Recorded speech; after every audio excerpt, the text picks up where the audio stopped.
There's something that you, me, and everybody in the entrepreneurial world does that keeps us poor, unfocused, and ineffectual. My name's Kasim. I built 6 million and multi-million-dollar businesses. I've had 2 successful exits, 1 for 8 figures. I've generated a $10,000,000 net worth, and my goal in life is to help you achieve 3x freedom. I want you to have financial freedom, I want you to have freedom of dimension, and I want you to have freedom of purpose. And today, we're going to talk about one of the things that's keeping you from all 3. I learned this from my buddy Ryan Dice. Here's what entrepreneurs do. All of us, we put out fire, right? We solve problems, we fix things, and we do it on a very regular basis. The issue is we're so good at doing that, it's really easy to get us to shift focus. So think about everything that you've ever learned, every mastermind you've ever gone to, every YouTube video you've ever watched. This video right now today, you learn how to do something and you get excited and you start to do it, okay? So imagine here's the chasm that exists between where you are and where you want to be. And this can be literally anything. Somebody teaches you how to launch a YouTube channel, somebody teaches you how to start a new business, this new marketing strategy, this new project management tool, this new method of managing your employees, whatever it is. Here's where you are. Here's where you want to be. Because we're good at solving problems, we're good at starting quickly, because we're entrepreneurs, you begin building a bridge to where you want to be. But something happens. And I don't know what that something is, by the way, but something always happens, right? And what do you do when something happens? You go back.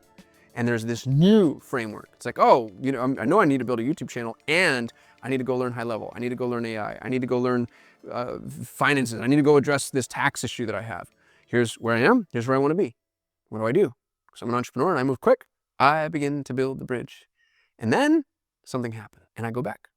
And then I build a bridge. And then I go back. And then I build a bridge. These are called half-built bridges. Every entrepreneur on the planet, you included, has hundreds, probably thousands of half-built bridges, and you're building more every single day. This is every project you started and didn't finish. This is every book you started and didn't finish. This is every video you started and didn't finish. This is just going to your notepad and deciding that you're going to do something that doesn't get done. A half-built bridge is a worthless bridge. Now, here's what's really interesting about that. Imagine for a moment that this bridge, instead of a half-built bridge, was the worst, most rickety, weakest, most porous, ugly bridge that ever existed in the history of humanity. But it went all the way from where I am to where I want to be. So we'll use a YouTube channel as an example, since that's currently top of mind for me. If I at least got myself the bridge, which would mean what?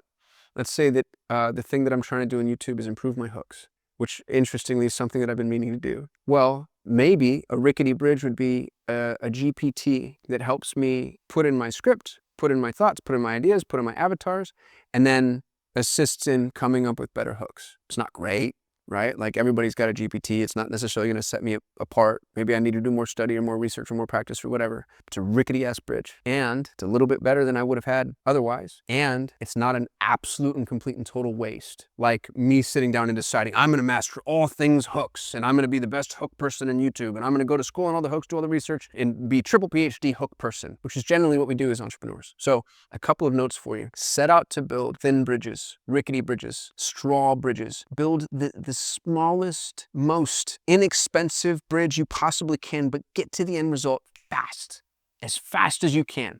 Build that bridge, because guess what? Now you can strengthen it. Now as you're going back and forth and using your fully built bridge, every time you go back and forth, interestingly, the bridge actually gets stronger. Isn't that fun to think about? Because we're talking about processes, right? The metaphor breaks down a little bit when you actually really think about what happens when you begin to use this bridge. Every trip across the bridge improves the bridge. And now that you can make it all the way across, this becomes a real bridge. Do not stop projects, don't stop processes, don't stop anything that you're doing until you've been able to make it all the way across. And when you approach bridge building with that paradigm, you stop building with stone and mortar and employees and massive infrastructure and this huge endeavor. Make it the smallest, easiest bridge you possibly can, but get all the way from point A to point B. It doesn't matter what it is. And the thing that I really like to do, to be honest with you, is I like to delegate the first stage of the bridge. If I want to start a book, if I want to write a new book, and I'm writing books nonstop because it's the way that I think and it's the way that I am able to kind of process the information and build businesses, and I think it's an anchor for just about every business I've ever owned, is to be the person who wrote the book. Well, it's hard in the beginning to know what I'm going to say. So I'll delegate to an EA, hey, do me a favor, go look at every single book, every single podcast, every single long-form YouTube video on this particular topic, and break down on a categorical level every topic they touch upon that would be in my table of contents. All the primary, secondary, and tertiary topics within this core topic. I want to write a book on delegation. So, Josefina, my EA, do me a favor. Go read every book on delegation.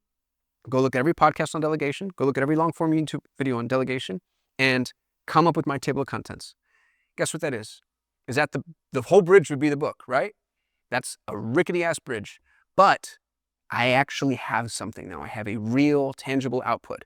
And as she and I go back and forth on this bridge, guess what happens? More context, more information, more content. And just through our communication, I begin to actually write the copy and the content in the chapters that would ultimately be the fully built out bridge. This is everything that you'll ever do. This is, you need a new project management tool? Great. Delegate the early stage implementation of that project management to somebody else so that you have a rickety bridge. And at least my team is communicating across this project management tool. And that's all they're doing. So instead of saying like, oh, whole new infrastructure, we're going to change our entire company. We're going to change all of our processes, download all our SOPs, migrate over to this thing. Huge bridge, right? That's one of the worst things you can do, by the way, is involve your team in your half-built bridges.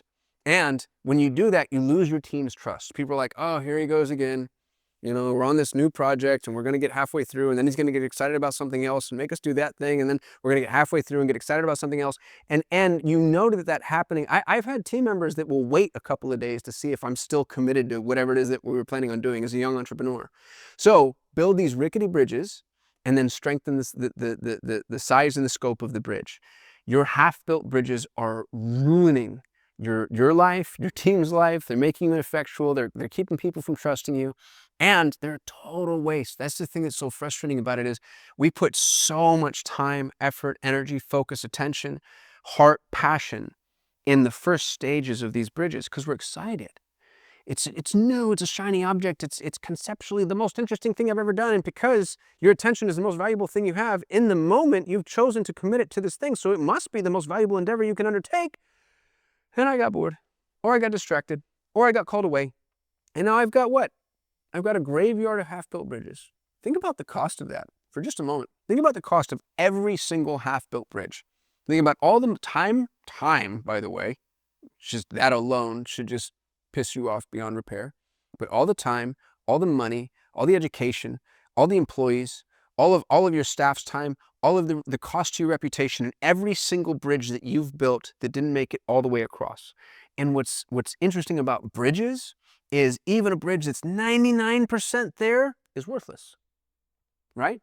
Because you go all the way across and then you fall down into the chasm and you die. You plunge to your death. So every single partially built bridge that you've ever built, imagine calculating the cost in aggregate of allowing yourself to build half-built bridges or 95% built bridges. Unless the bridge gets all the way there, it's worthless. So the new commitment that you, me, and everybody else in the business world needs to make is no more half-built bridges. Build rickety bridges and then strengthen them. So don't start off thinking you're going to do the whole thing. Do the smallest. You want a rope bridge.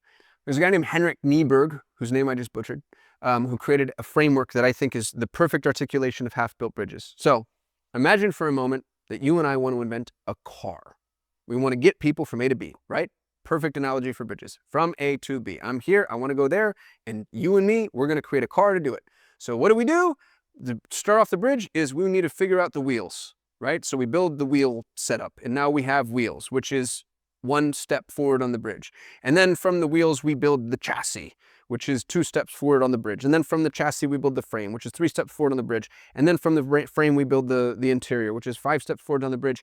At no point does any of that get anybody from A to B, right? They can't move. It's still immobile. It doesn't go. And if at any point we stop, all of that is really difficult from a manufacturing perspective, a cost perspective, an engineering perspective.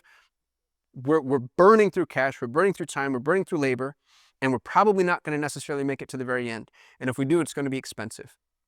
Or if we want to get people from A to B, we build a skateboard. Rope bridge. Easy. And then the skateboard, if it really works and people like it, and they're like, hey, this would be better if it went faster, it was easier to drive. Great. Scooter. Strengthen that bridge. So our rope bridge moved from a rope bridge to a stick bridge. And then from a scooter, bicycle. From a bicycle to a motorcycle. From a motorcycle to a car. Now we have what we wanted, what we set out for.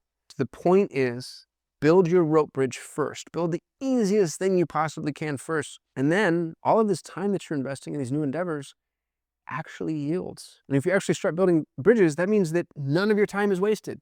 You know, even if it's a small, crappy rope bridge, it still works. And then the other thing that I really like and what most entrepreneurs should think about doing, you get so excited about new ideas because you're an entrepreneur that you invest all your time, effort, and energy into the bridge. And then you get distracted or bored or get called away. The thing to do is to get the bridge all the way to the other side while you're excited, and then delegate the iteration.